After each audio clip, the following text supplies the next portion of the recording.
Exercise 6.3 है। Question number आज हमने 11 करना है। तो 11 में क्या है, कहता है एक डाई जो है वो टॉस की गई है।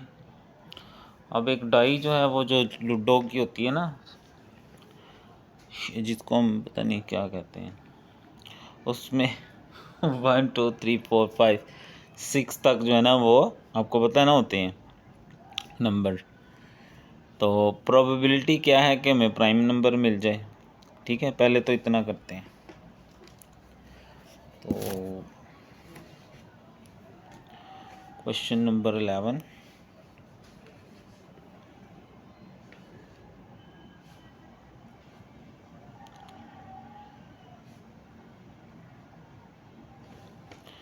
तो सबसे पहले आएगा सैंपल।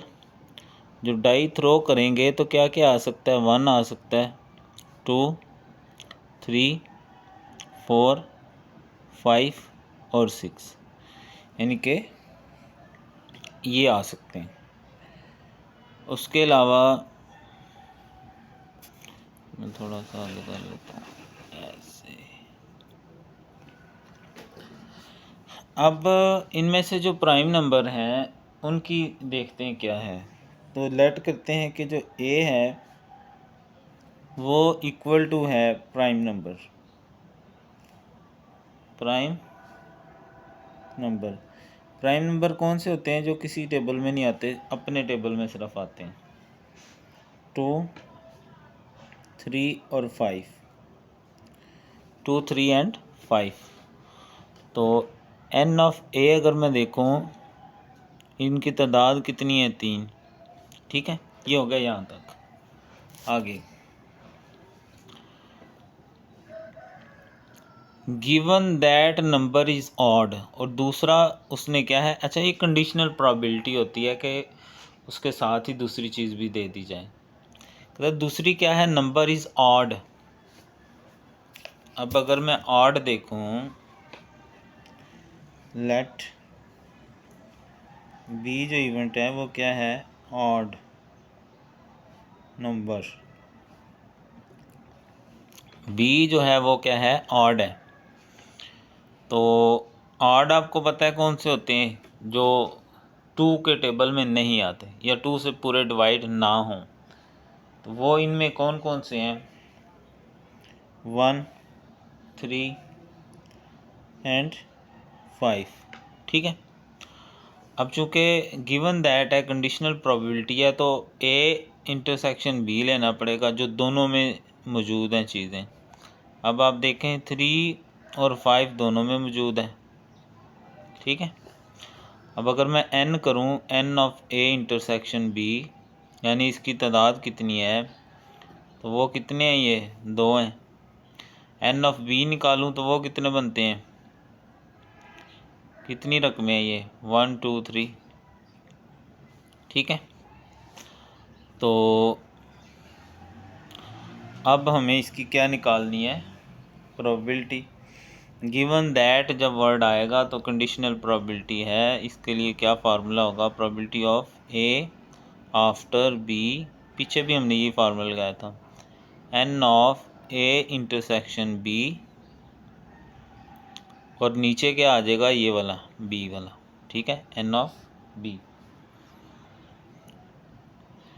तो एन यानी तादाद ए इंटरसेक्शन बी की कितनी है, 2, और बी की तादाद कितनी है, 3। तो ये आ गया हमारा probability of A after B. ठीक है, छोटा सा क्वेश्चन था। उसने कहा कि एक डाइस थ्रो की गई है, तो डाइस का जो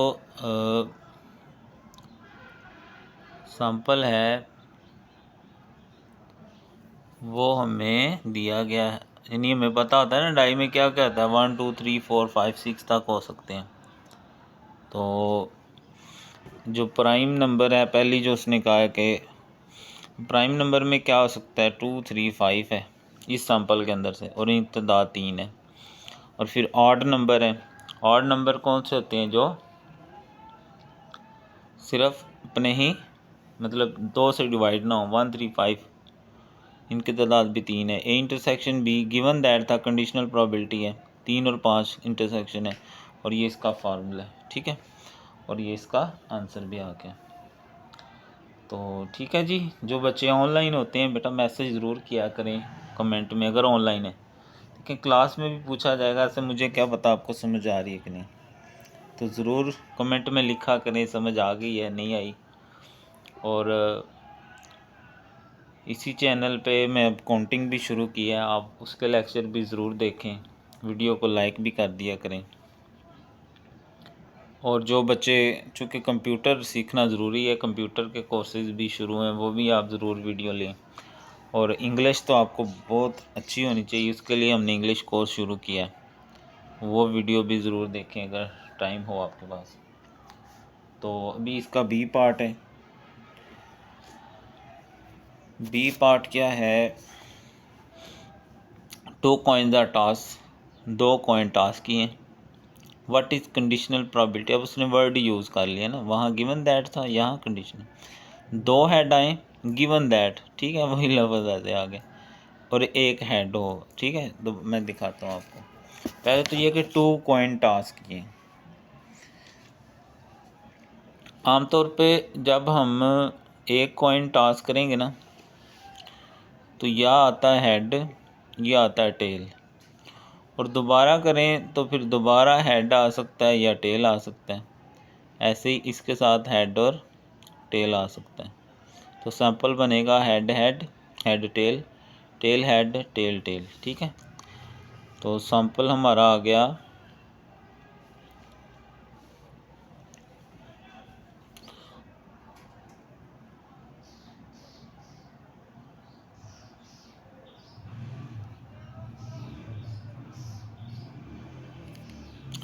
सैंपल क्या बनेगा, हेड हेड या हेड टेल या टेल हेड या दोनों ही टेल, ठीक है।